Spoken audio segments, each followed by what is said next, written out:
Aku lagi bikin ramuan untuk pereda sakit ya. Jadi ini tuh bisa buat ngeredain sakit flu. Nanti kamu tinggal masukin lemon.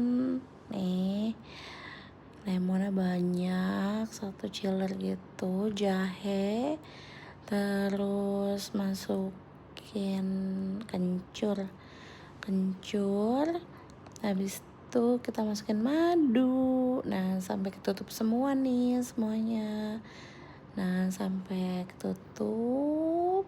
Nah, habis itu kita diemin kayak seharian gitu di suhu ruang.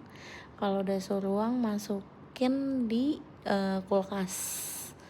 Nah, ini resepnya dari dokter gitu juga sih. Aku coba.